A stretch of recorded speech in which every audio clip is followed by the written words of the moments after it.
VCY America presents Crosstalk, a nationwide call-in program discussing issues that have an effect on our families, our communities, our churches, our nation, and our world.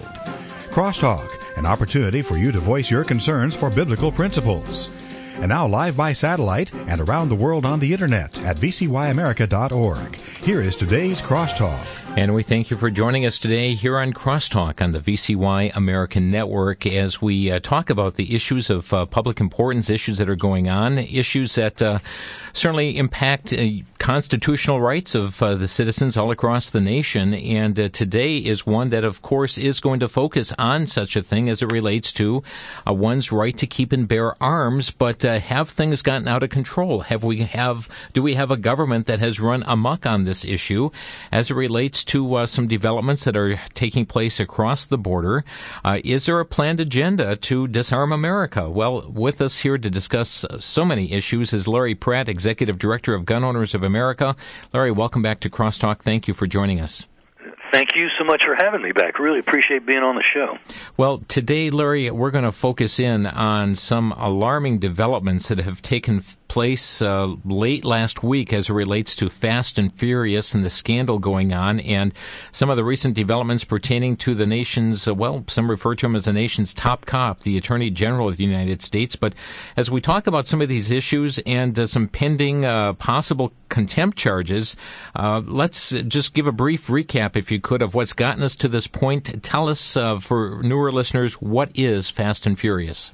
Well, Fast and Furious is an enormous scandal that's being substantially ignored by most of the so-called mainline media. I think it might be more accurate to think of them as the Democrat media. They're clearly not covering this scandal, and certainly not in any way that they did Watergate, which I think was appropriate because there had been an illegal activity take place.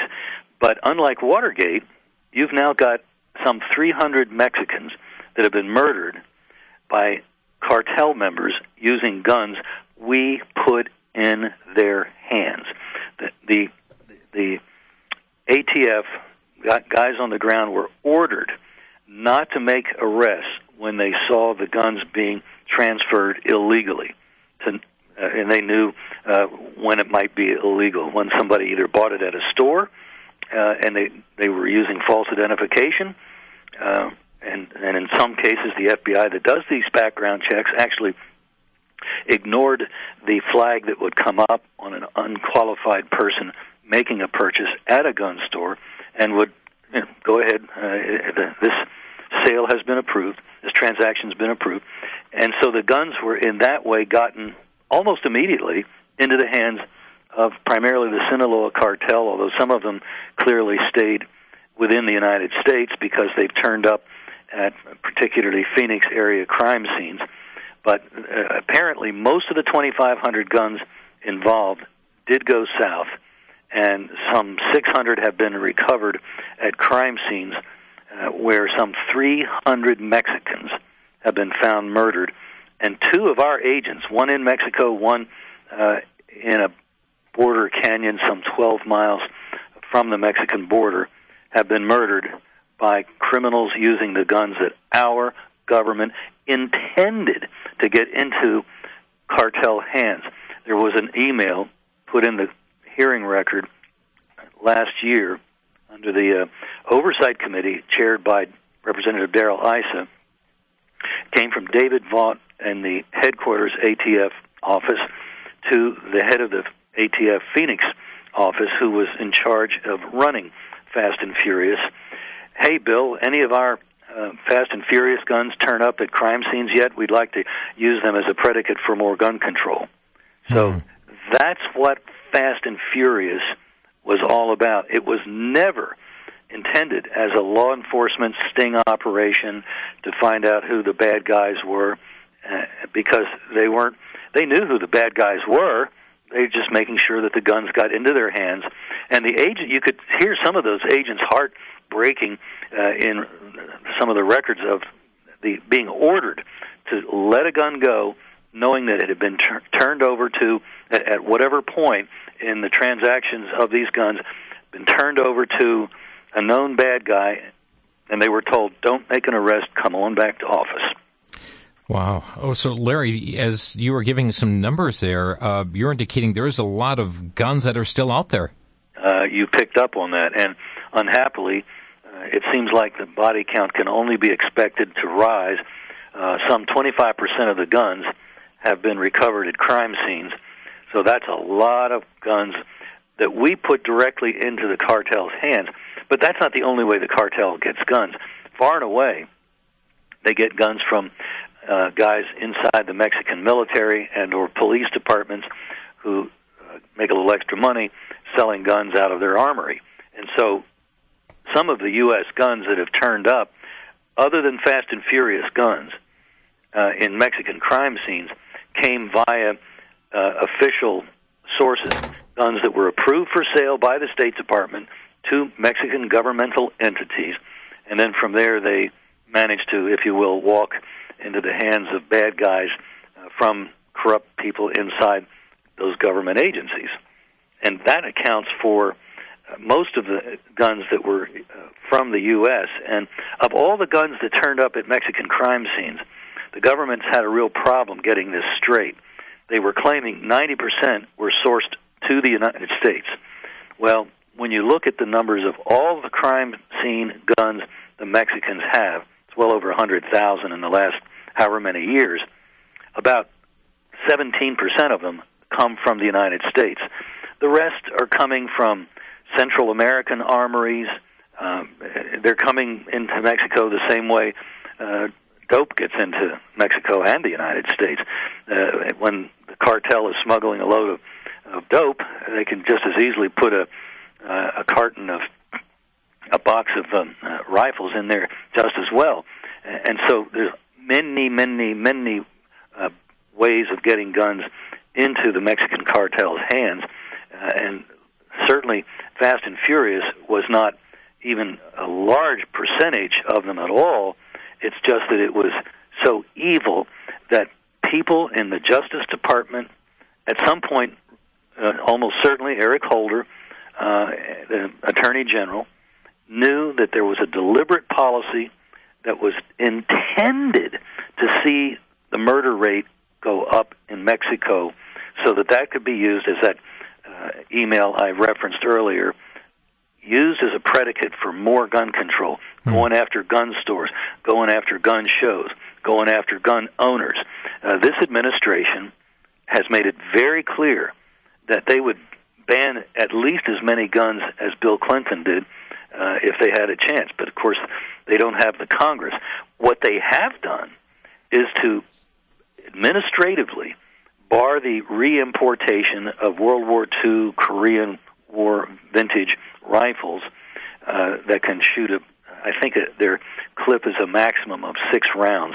And these things are, as much as anything, collector's items. They're big, Larry, long. Yeah, so are you saying that the real emphasis here then of Fast and Furious is really a political agenda against the Second Amendment here, the free Second Amendment for the citizens of the United States? Thanks to the email and other documents submitted by whistleblowers, we know that is precisely what this administration was thinking, intending. And in fact, it's kind of interesting that before this thing burst into public awareness at the end of January last year, the president had been visited by some anti-Second Amendment folks and had said, hey, be patient with me. There's some things going on underneath the radar. Wow. Well, Larry, I'm looking back in our notes, and we first talked to you about this many months ago, and yes, you were telling us, Congress is holding hearings now. The chair of the committee, Congressman Darrell Issa, the House Oversight and Government Reform Committee, they're calling for all this information. We're going to get some answers soon on this. What's going on? What have they found out? Why are things taking as long as what they are? At the December hearing, I attended with Mike Vanderboe, who is one of the 2 bloggers that really brought this to the public's attention, had worked with whistleblowing ATF agents, some who are still anonymous, but they had been posting on an ATF agent-created website called cleanupatf.org. And that's where these sleuths, if you will, these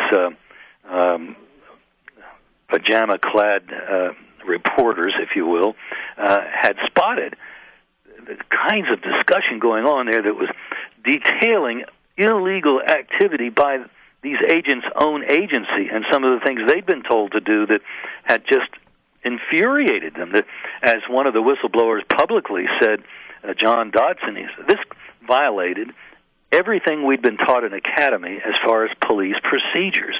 And so they monitored that. They finally convinced the agents that even though they and we as gun owners don't think there should be an ATF, shall not be infringed, means that the feds keep your hands off.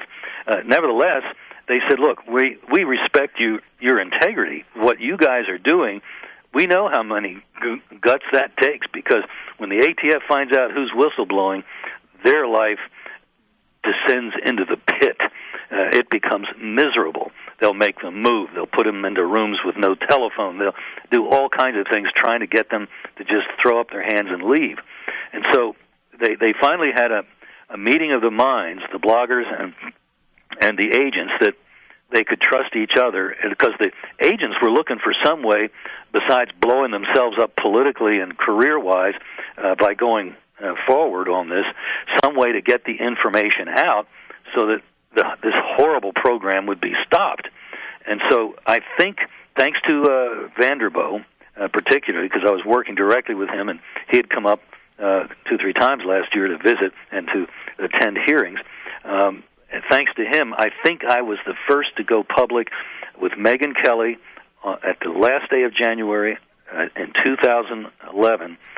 That's when people first heard about Fast and Furious. And I'll tell you, it's so bizarre that the producer was kind of upset with me, because when we had discussed what I would like to talk about, what they wanted me to talk about, it was why the current then nominee for the head of the ATF had his name withdrawn. And I said, well, I'll tell you why. It's because they don't want to have any of their guys up there under oath having to ask questions about why they ran this Fast and Furious program, which at the time had killed, we know, some 200 people, and we only knew about one agent at that time. Now we know about 2 that have been killed thanks to the facilitating of the cartel with these guns, and they just couldn't get their mind around it. And they were kind of upset with me for going off the script that they had. That's how bizarre this thing is. When people first hear about it, what are you smoking, man? People don't do things like that. You can't tell me that our government would deliberately plan a program designed to get people killed. What are you talking about? Wow. Well, now we know what we're talking about. Larry Pratt is with us today. He is Executive Director of Gun Owners of America. And folks, sad to say, our topic is not so fast and furious, because of the fact that it is not so fast that documents are being released to this committee, and it's making the chair of the committee more furious as to the lack of cooperation that they're receiving from the nation's top cop, from the U.S. Justice Department. We'll be back in just 60 seconds with Larry Pratt. You're listening to Crosstalk on the VCY America Network.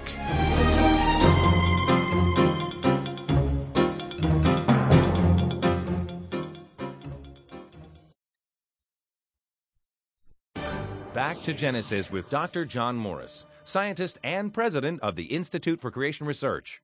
Dr. Morris, does natural selection occur today? Yes, indeed it does, Chris. But natural selection is not a creative process. It merely selects from the variety which already exists. Many animals have the ability to adapt to changing conditions, and many exhibit a variety of offspring, each with different adaptations. Given the changing conditions, one trait might be favored over another, leading to a shift in the population. But this is not evolution. In fact, in many ways, it's the opposite of evolution. Natural selection leads to extinction, not introduction of new types. All it does is eliminate some alternatives. Hardly an evolutionary advance. Face it, Chris, creation has the answer. In particular, creation with built-in adaptability to conditions. We read about creation when we go back to Genesis. Thanks for joining us for Back to Genesis.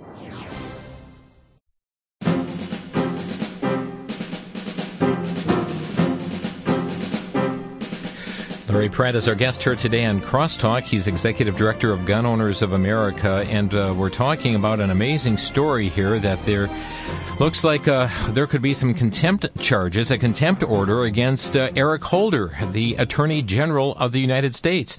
Larry, the Justice Department is saying, hey, we've given you thousands of pages. We're working on this. The Attorney General's appeared several times before you. We're not being uncooperative. What's your thoughts on that? Do you buy it? Not for a minute, and I don't think Mr. Issa does either, although we have been concerned because during the last hearing, Mike Vanderboe and I were sitting there watching Mr. Holder testify, as sometimes is said, a new word, and he leaned over to me during the testimony and he said, this hearing isn't going right. Something's wrong. Because other than for a couple of the more junior members of the committee, it seemed like they were playing patty cakes with Holder. And there was not the fire that we had seen back in April when Weish, Assistant Attorney General Weish, had testified, and his prepared statement was sort of like, we're here to cooperate, we're here to cooperate, we're here to cooperate. That was, you kind of got the point that they wanted you to think that they were there to cooperate. And so I said, I'm sure having read the prepared statement, because you submit those sorts of things ahead of time, was quite ready for his first move, which was almost a pounce. He pulled up a piece of totally blackened 8.5 by 11 paper. And he said, you call this cooperation? You've submitted hundreds of pages, I think it was about 400, just like this. And you sit there and talk to us about cooperation? Blank pages? You're talking blank pages? Pages that have been totally blackened out, as if somebody had gotten a paint roller and dipped it in some black ink and the whole page. Wow. I think it's Congressman Jason Chaffetz of Utah. Chaffetz, from Utah. He Newsmax.com had a story of him last week and said that their committee has sought 80,000 documents, of which they only have been given 7,000. Larry, we're talking about less than 10% of the request. Hey, but it's up from 6,000, which was the last figure I had heard. Wow. And other pages that aren't quite as infamously totally blackened out still have such redaction that it's really useless. Is this an attempt to just run off the clock? I mean, I think so. Now, there was some disturbing reports that came into Vanderboe after he had expressed his concern to me about what we were seeing, and it puzzled us. Why the relative tameness about almost all of the questions, not all of them, and Chaffetz, by the way, is one of the exceptions. He's a little fireball. But on the way back to the Gun Owners of America office, in the car, Mike took a total of 4 calls, all from sources that had previously been spot on, who said the fix was in. Boehner had called Issa and asked him to ease off on the investigation and the hearing. And no explanation was given, but if I had to guess, I think that we're talking about the ruling class mentality on steroids that you find in Washington and really in every other government center, where regardless of party, with some exceptions on the Republican side, but people in leadership in either party look at themselves as there to protect the system of which they are in charge, and they're there to rule us, and we're here to be ruled. And that is all too often the way it is, the way these people think in power. And so for either being convinced, maybe Boehner heard from people expressing concern that federal law enforcement generally might be endangered, or he might have figured it out himself, but that would be my explanation why he would call Darrell Issa and ask him to please cool it something on this hearing, because what I think they might have been afraid of, and again, I'm just guessing, is that, see, you're not just talking about the Bureau of Alcohol, Tobacco, Firearms, and Explosives, which was sort of the point of the spear running this thing. You're talking about the FBI, the Maine Justice Department. You're talking about the State Department, the Coast Guard, the DEA, the Border Patrol, and I'm probably leaving somebody out, but you get the picture. A whole hunk of federal law enforcement, and those over those law enforcement agencies are kind of looking pretty sad sack because they all participated in high-level meetings out in Phoenix, meetings in Washington, on operating fast and furious. They're all in it up to their armpits. You left out the Secret Service, but I guess they have their own scandal going on right now. Yes, they had their own ways of getting into trouble. Larry, now, last week, though, ICE sent out a draft of this contempt order against Holder. What do we know about this draft? Well, it encourages me that he's indeed hopefully actively considering a contempt of Congress citation, which if the House, this only has to deal with the House, if the House were to vote it, then that would empower, and I'll believe it when I see it actually being done, it would empower Speaker Boehner who's not a strong man and just folds, doesn't like fights, because he's part of the ruling class. And oh boy, we go out and we swat the ball around a bit, but we don't go after each other, And so this would have to originate ultimately from Boehner, have the citation approved by the House. The next step that they could take would be to order the arrest by the Capitol Hill police force, which is numerous, of the Attorney General, and put him in the pokey they have up on Capitol Hill, and he could face a year as the guest of you and me. Well, we're already paying his salary, but now we'd be paying his room and board only, and he could be kept there for a year, and he could be made to pay several $1,000 fine.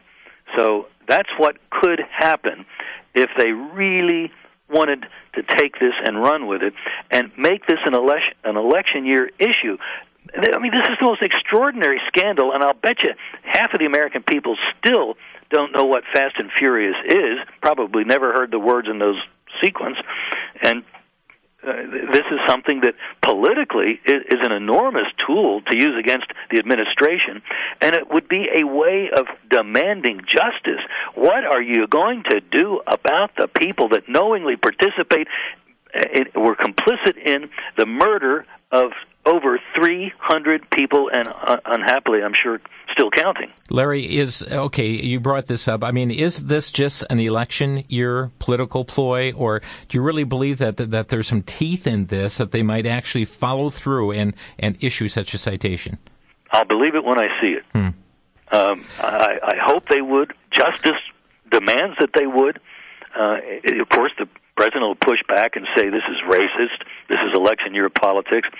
Tell me that it's election year politics about those 300 dead Mexicans that we know about at this point, and the two federal agents, one of them, Jaime Zapata, that was killed, driving on a highway from Monterrey, Mexico, where he'd been at a meeting, back to Mexico City.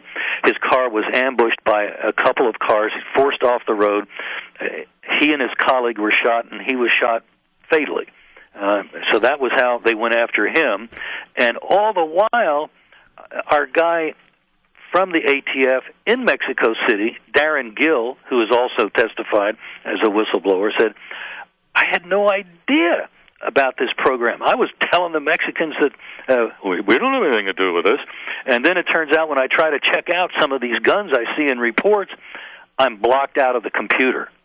Our attaché for the ATF at the embassy in Mexico City, and he can't get into the database to check out these guns. How high up does this go in the Obama administration? At some point, the same thing that we used to say about Richard Nixon, we're going to be saying about Obama. He now knows about it, he owns it, and only two heads have rolled. The U.S. attorney in Phoenix, who was certainly complicit by not arresting or having arrested or ordering the arrest of people that he knew were involved in this illegal activity, cartel members working in the United States and so forth. So he and his assistant, Harrell, I think his name is, have both resigned, which to me suggests that they were pushed out of the bus and have a nice day. And that was, I'm sure, intended as a way of staunching what should be a political hemorrhage.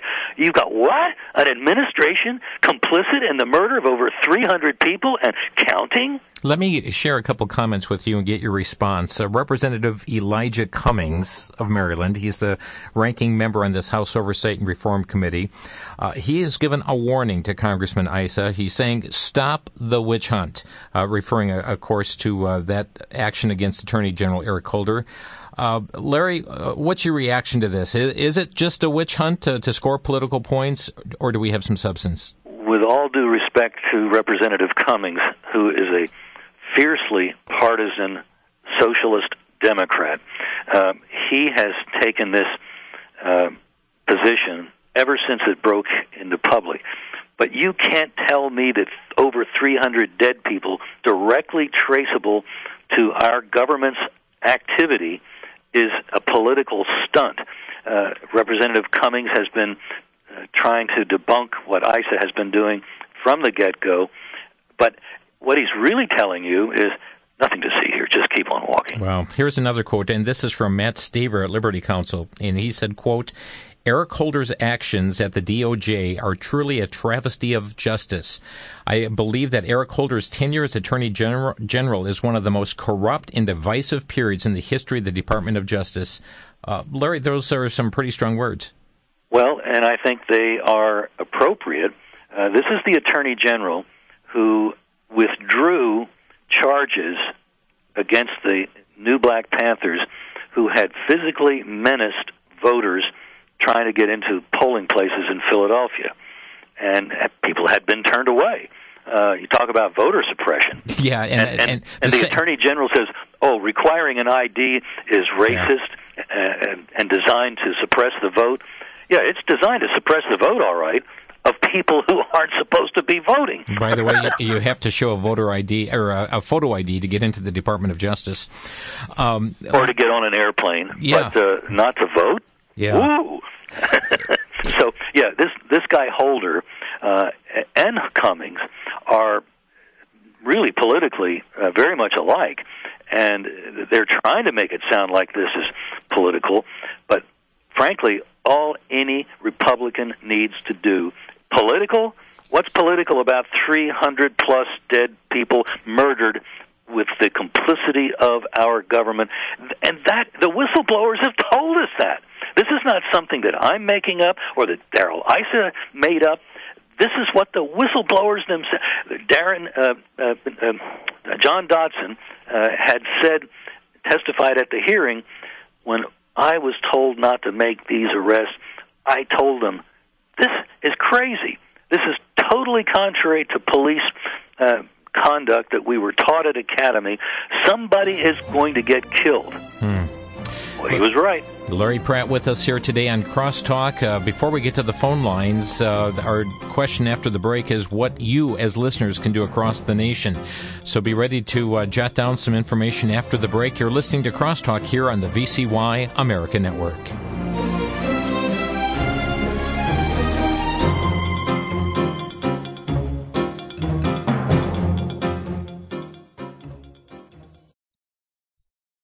Perhaps you're a person that is active on the issues of today.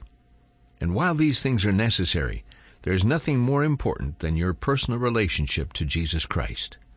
Have you met Him as your personal Savior? All the issues we face on earth pale in comparison to the real issue of your relationship to God. What really matters is eternity, and we hope that you're ready for it. I'd like to send you a brochure that is absolutely free. This will help you to consider this very important matter. It's entitled, Where Will You Spend Eternity? It's brief, it's to the point, and it helps you to understand the urgency of having a personal relationship to Jesus Christ. If you'd like to receive a free copy of this pamphlet, right now pick up your phone and call 800-729-9829 and ask for the brochure. That's 800-729-9829. Call now.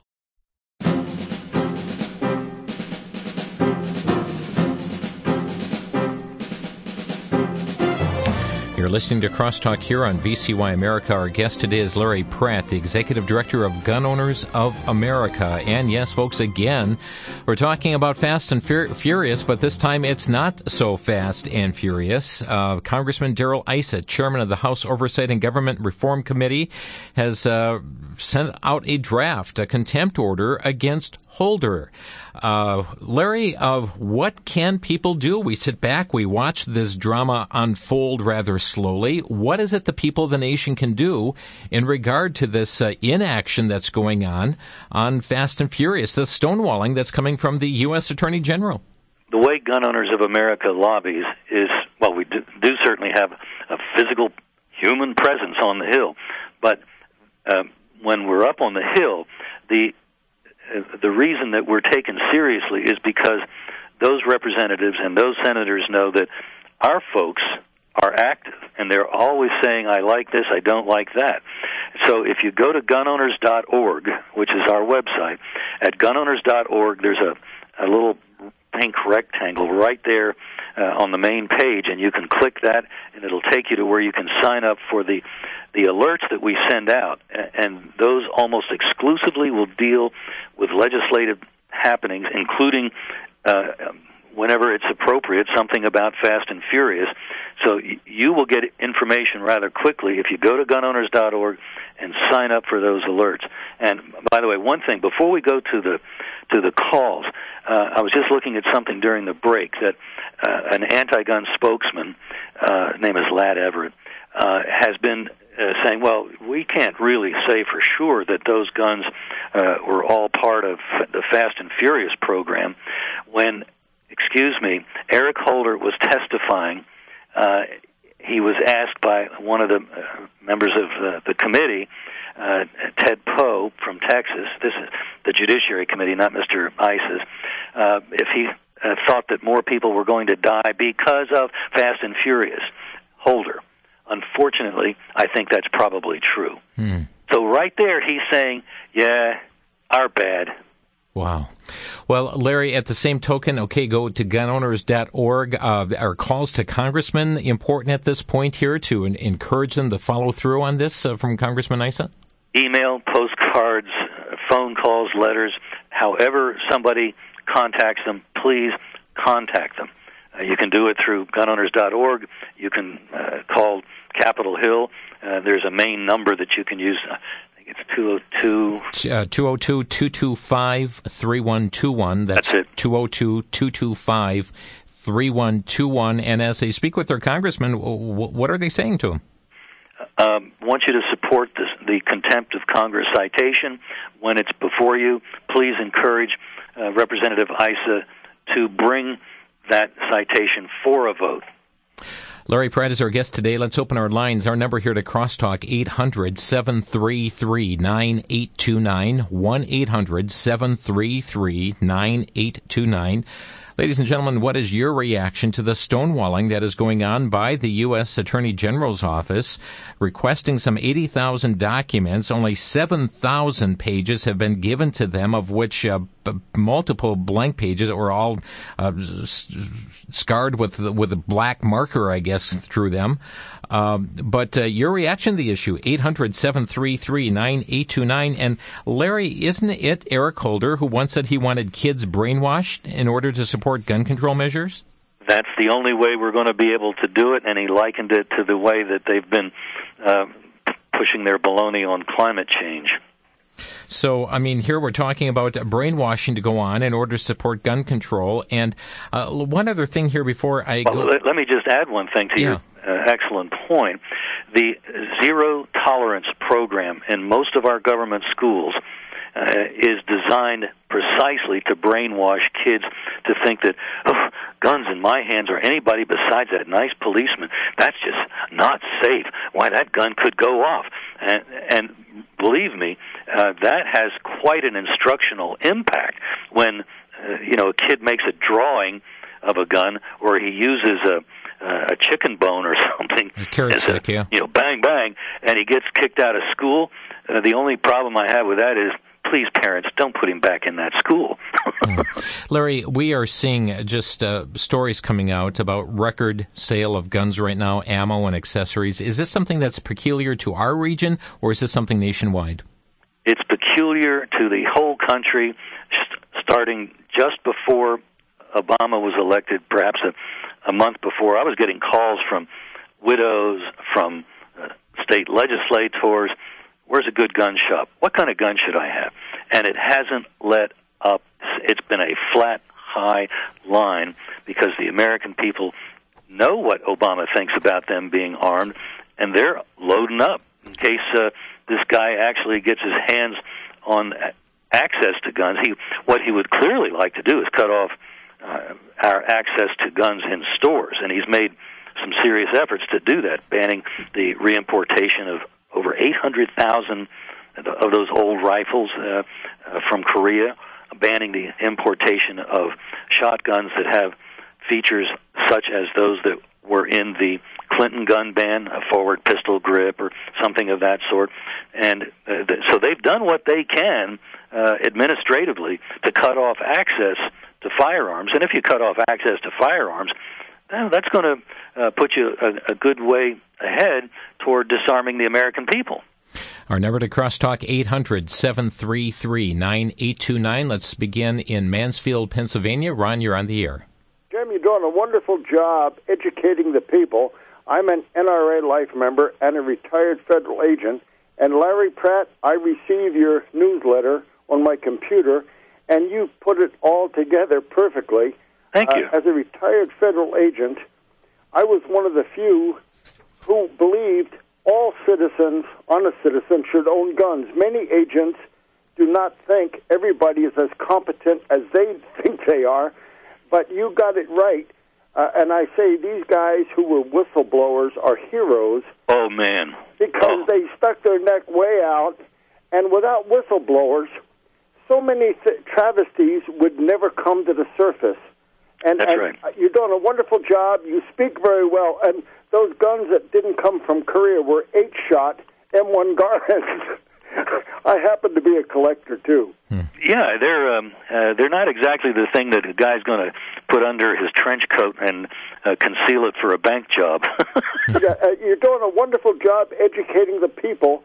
And, Jim, I can't thank you enough, and I'll send you a check, because this is so great. And Larry, you said it right. The Democratic media would never put a program on like you and Jim have done today, and you're doing a wonderful job. Thank you. Well, thank you, sir. We love to hear things like that. We appreciate it. Thank you, Ron. To Kathy in Monroe, Wisconsin, you're on the air. Hi, yeah. About this gun thing, I believe that, we all, have the right to bear arms, to protect ourselves. But, I heard about all these drug cartels. I mean, they're taking over Mexico, and people are getting killed, because of the drugs. And then they're up here in several of our own states. You kind of wonder, I'm not saying that Eric Holder is involved with, per se, but, you wonder if there's people in high places that are, are very sympathetic to the drug cartellers. They're making a bunch of money off of this. Well, I hadn't thought of it that way, but I certainly know that we can accuse the Obama administration, Eric Holder, others down the line in the Justice Department and these other bureaus and agencies. They had a political agenda, and whether or not there was private inurement, I'm not sure that's it certainly wasn't benefiting them in that way, but they were looking for the inurement of more power. They wanted to make you and me the scapegoat. It's those private gun owners that are the big problem, and we just got to crack down on them. And I guarantee you we know enough from the record, thanks to these whistleblowers, that we can say, yes, this was a political agenda. More power. And by the way, the chutzpah of these people, one of their main objectives in that email that I referenced to from David Vogt was to get a demand letter to tell the gun stores in the 4 southwest border states that if somebody were to buy a long gun, rifle, shotgun, whatever, 2 or more within a 5-day period, they would have to fill out some extra paperwork that right now federal law only unconstitutionally says that you got to do that for handguns. And so they went ahead with one of their immediate goals and laid it in anyway. So you talk about Mr. Holder being cool hand Luke. I don't think anything phases this guy. He's got his agenda, and he's going to go for it. He is so outspokenly anti-Second Amendment that in the run-up to the 2010 elections, he publicly renewed his call for the renewal of the Clinton gun ban. That so alarmed Nancy Pelosi, who was, I'm sure, watching daily polling showing her going to lose her posh office as Speaker, went over to Justice Department and told Holder, shut up. We're in an election. Close your mouth. Kathy, thanks for the call here. We've got to move on. Sarah in Milwaukee, you're on the air. Go ahead. Yes, really quickly. I wondered if this recent surge in gun buying isn't justified because of Obama's policy right now that went through for martial law. And as I understand it, maybe I've got a wrong understanding, maybe you could clear some things up. He's planning on, if there is martial law declared, that the United States is cut into 10 sectors, I believe. Do I have it right? And okay. There's Larry. We're going to have Larry go ahead and comment rather than just speculate here. I tell you what they did do, and we have the language, and we've analyzed it, and we're quite content to be able to say that they gave themselves power in the National Defense Authorization Act in two different sections to arrest both legal aliens here in the United States and U.S. citizens without a warrant for an indefinite period of time. That is a fact. That is what they did. It's not the same as martial law, but it's mighty bloody close. I see. Thank you. Thank you, Sarah. Our number here, 800-733-9829. Mike, go ahead. You're our next caller. Yeah, I was just wanted to comment on that as well. I believe Holder should be in jail, and I know Obama knows all about it. And you got the mayors from New York, like Bloomberg, and all of these anti-gun people. I mean, they are trying to take everything away from us. And I waited right after Obama got in office. I'm a target shooter myself. Went out to try to get some ammunition for my gun. It took me 14 months to get the ammunition I wanted to just go target practice. So the industry finally caught up, time at all. But it was a rough sled there for a while. Sure was. I don't know what to do. I mean, this government is so completely corrupt. I think they should all be pulled out of office and thrown into jail. Well, Lord willing, we're approaching that opportunity this November. Mike, thank you for your thoughts here today. Larry Pratt is our guest on Crosstalk. Our number 800-733-9829, 800-733-9829. For more info on this topic, you can go to gunowners.org. We're going to take a quick 60-second break and come back to more of your thoughts, your questions, your comments. You're listening to Crosstalk on the VCY American Network.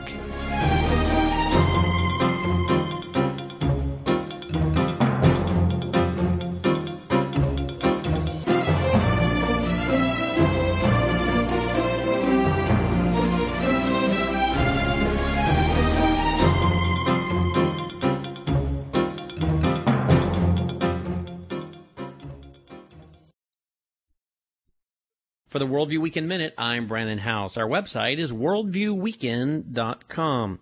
We've been listing off 20 characteristics of false teachers embraced by the false church. Number 7 is false teachers appeal to the flesh and sin nature of people. We see that in 2 Peter chapter 2, verse 18, where it says, "For when they speak great swelling words of emptiness, they allure through the lust of the flesh, through lewdness, the ones who have actually escaped from those who live in error." The words actually escaped is better translated trying to escape or barely escaping. Sadly, false teachers use the flesh, it says. What? Allure through the lust of the flesh, 2 Peter 2:18. People who are trying to escape their sin, their lifestyle of destruction. But what is drawing them back in, unfortunately, is false teachers who are appealing to their flesh. That's certainly not a solution for them at all. And that's one of the dangers of false teachers. Our website, worldviewweekend.com.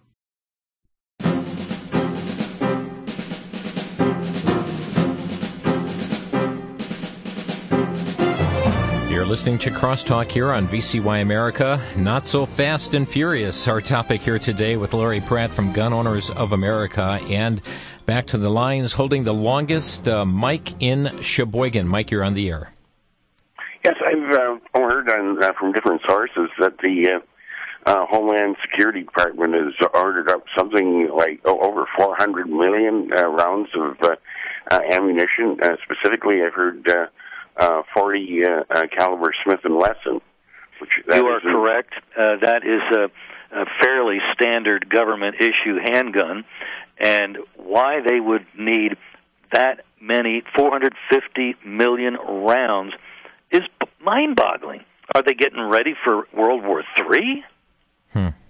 This is what I've been thinking about, and as you pointed out, this isn't the military round. That's 9mm NATO. And what they need something like that for a police round. That's exactly right. This is just one more fact, because there's no denying it. We know from the manufacturer that the order has been placed.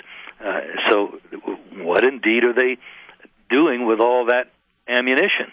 When really there shouldn't be federal police force at all. They don't have authority for that in the Constitution, other than for dealing with treason and counterfeiting and piracy, and that's about it.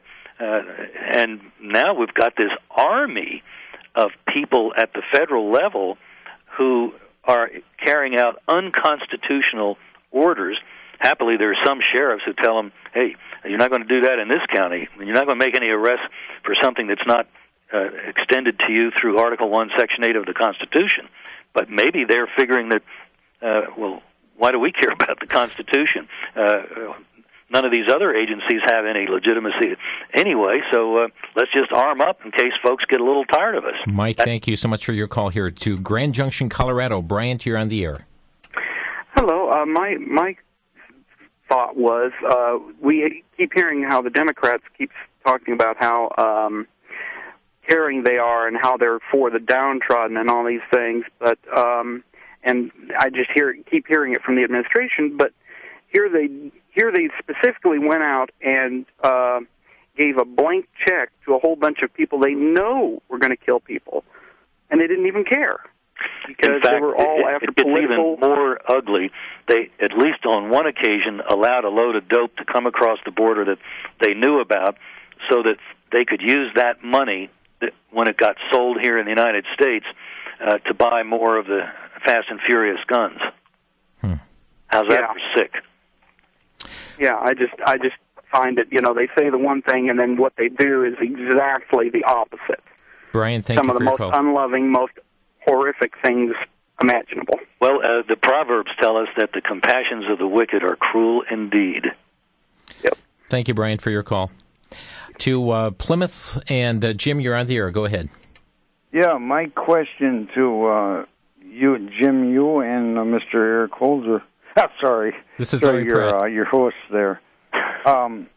Whatever became of the Fast and Furious proceedings that took place about several weeks ago? We heard about them for a while, and then we heard nothing. Whatever became of that? Things are on hold, and the latest development is what we were talking about earlier, that it may be, I hope it's true, that Chairman Issa at the Oversight Committee is preparing a citation for contempt of Congress against Eric Holder. Actually, he shouldn't stop with Holder. There have been others to lie in Stonewall as well. But, okay, well, that's fine. We can start with Holder and bring him to account, have a vote ultimately of the House of Representatives, and then have the police chief of the Capitol Hill Police, who is the sergeant-at-arms, who works directly for Speaker Boehner, to act on the citation and bring in Mr. Holder and hold him there in the pokey for the time that such a citation specifies, which is a year in jail. Thank you, Jim, for your call here today. Larry, what are the consequences of just letting this thing go? I mean, you alleged Speaker Boehner, contacting Chairman Issa, saying, hey, let's kind of put the brakes on this thing here. Right. What are the consequences of just letting this thing go, just kind of letting it quietly die away? That would be so horrid, and it would put the Republicans in collusion, however inadvertent, it would be a collusion with the criminals who have carried out this monstrous act or acts. And that just strikes me as so horrible that, I would hope that anybody really responsible for putting the brakes on this thing would face a first-class primary challenge next go-around. There was a guy that didn't have any money that did primary Boehner, and he primaried him from the right. Young man, young family man, and he just didn't have the kind of resources that the Speaker of the House is going to have, not even close. But if something like this doesn't get resolved, it is going to be such an offensive thing from the ruling class to those of us in the ruled class that I think it could ultimately produce an uprising. It's being dealt with so that I'll bet you half of the population. I don't know this. I don't think a pollster has asked the question, but just asking, it would be wonderful if Rasmussen or somebody would say, what was Fast and Furious about? And, I would expect half of the answers would be Fast and what? Yeah. Where are they going to see it? Where are they going to learn about it? CBS even toned down their own crack reporter, Cheryl Atkinson, who did a magnificent series of interviews of whistleblowers and other people really bringing to light what had happened. And after maybe a dozen or so of these wonderful reports on CBS Evening News, they forced her dark, and they started giving her, studies to go watch the grass, assignments to go watch the grass grow, and things like that. So it just, CBS almost started telling people, but none of the other networks, CNN included, only Fox.